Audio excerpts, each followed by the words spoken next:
Good morning, I'm Nivareti Manu, and this is your morning news fix for Tuesday, 31st of March.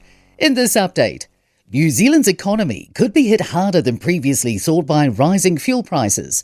Treasury is now forecasting a worst-case scenario. ASB slashed its annual GDP growth forecast for this year from 2.9% to 1.3% and expects inflation to reach 4% by the middle of the year. But Chief Economist Nick Tuffley says everyone's dealing with an unpredictable situation. He says we just don't know how long the war will last or how long oil prices will remain high. New Zealanders appear divided over the government's funding plans for an LNG import terminal.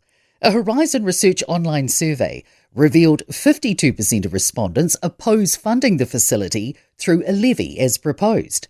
Just over a quarter oppose the development at all. With LNG prices soaring, Horizon principal Graham Coleman says the Gulf War may be a good off-ramp for the government. He says polling through the year shows Kiwis back energy security, but not paying unduly for it.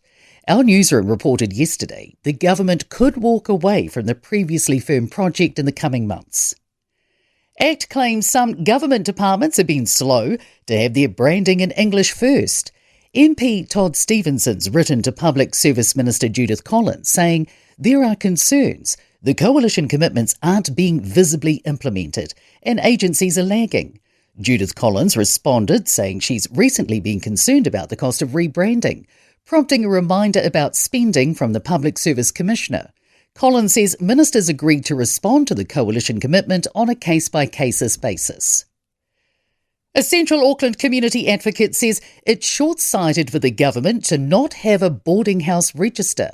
The government's working to give police the powers to push rough sleepers and beggars out of public spaces.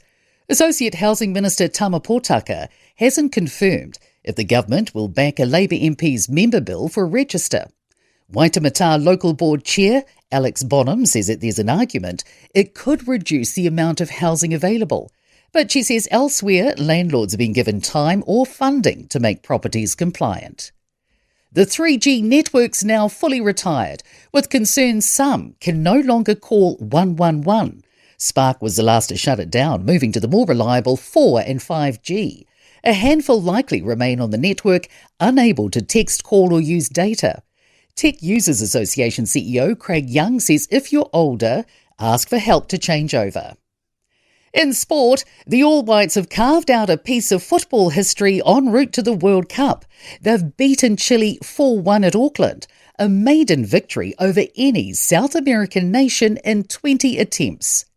Pace bowler Will O'Rourke returns to the New Zealand cricket team for next month's white ball tour of Bangladesh after recovering from a long-term back injury.